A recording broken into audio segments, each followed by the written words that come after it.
সত্য প্রচারে সোচ্চার। পাঁচবিবিতে লীলা কীর্তনে $1.5 লক্ষ টাকা প্রদান করলেন ছাত্রনেতা শামীম হোসেন মণ্ডল। ধর্ম যার যার, উৎসব সবার, এই বার্তা পৌঁছে দিতে জয়পুরহাটের পাঁচবিবি পৌরসভার রাধানগর শ্রী শ্রী রাধা গোবিন্দ যুগল মন্দির অঙ্গনে 16 প্রহরব্যাপী শ্রী শ্রী রাধা গোবিন্দের লীলা কীর্তন উৎসবে $1.5 লক্ষ টাকা সহায়তা প্রদান করলেন জয়পুরহাট জেলা ছাত্রদলের সাবেক সাংগঠনিক সম্পাদক, উদীয়মান তরুণ নেতা, আগামী পৌরসভা নির্বাচনে মেয়র পদপ্রার্থী জনাব শামীম হোসেন মণ্ডল।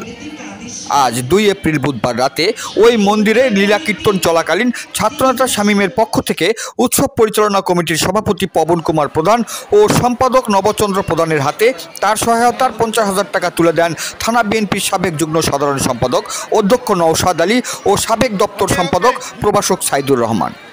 এ সময় আরও উপস্থিত ছিলেন পৌর যুবদলের সাবেক সিনিয়র সহসভাপতি হারুন রশিদ সজল, আটাপুর ইউনিয়ন বিএনপি নেতা আসাদুজ্জামান লিটন, পৌর 6 নম্বর ওয়ার্ডের সাবেক কাউন্সিলর আনিসুর রহমান বাচ্চু ও বিশিষ্ট ঠিকাদার সমাজসেবক আব্দুল মান্নান মুন্না প্রমুখ। জয়পুরহাট থেকে জেলা প্রতিনিধি মোহাম্মদ দবিরুল ইসলামের report, DD channel news desk. আমরা মনে করি এই উৎসব এটি আপনাদের একার নয়, এটা একটি সার্বজনীন। সুতরাং আমরা আপনাদের এই উৎসবের সাফল্য কামনা করছি এবং যারা আয়োজন করেছেন তাদেরকে ধন্যবাদ জানাচ্ছি এবং আমাদেরকে আমন্ত্রণ করেছেন এই জন্য আপনাদের প্রতি কৃতজ্ঞতা এবং ধন্যবাদ জ্ঞাপন করছি। এই আয়োজক কমিটিকে আমরা আন্তরিক ধন্যবাদ জানাচ্ছি এবং পাশাপাশি আপনাদের আয়োজনে কিছু সহযোগিতার স্বরূপ আমাদের প্রিয় ছাত্রনেতা জনাব শামীম হোসেন মণ্ডল আপনাদেরকে 50,000 টাকা সহযোগিতা ঘোষণা করেছি। এটি আপনাদের এই অনুষ্ঠানের সহযোগিতা। তো সবাই ভালো থাকবেন, সকলেই শুভকামনা, আমাদের জন্য আপনারা দোয়া করবেন। আমাদের শ্রীমস্পদ ছোট ভাই শামীম হোসেন এই এলাকারই, এই পাঁচবিবি পৌরবাসীর একটি কৃতি সন্তান।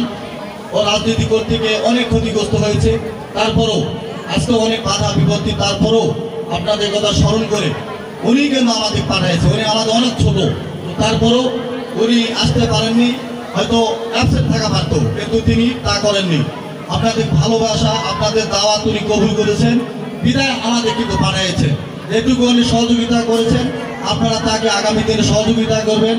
আমার বিশ্বাস বিগত যে কোনো সময়তে শামীম হোসেন মণ্ডলের কাছে আপনারা এই সার্বিক সহযোগিতাটুকু পাবেন। আজকে তার সেটি একটু অনুমান। প্রিয় উপস্থিতি, আপনাদের এই অনুষ্ঠান সুন্দর হোক, সাফল্যমণ্ডিত বয়ান হোক, আপনারা সুন্দরভাবে অনুষ্ঠান শেষ করুন। এই কথা বলে আমার বক্তব্য শেষ করছি। সবাইকে ধন্যবাদ।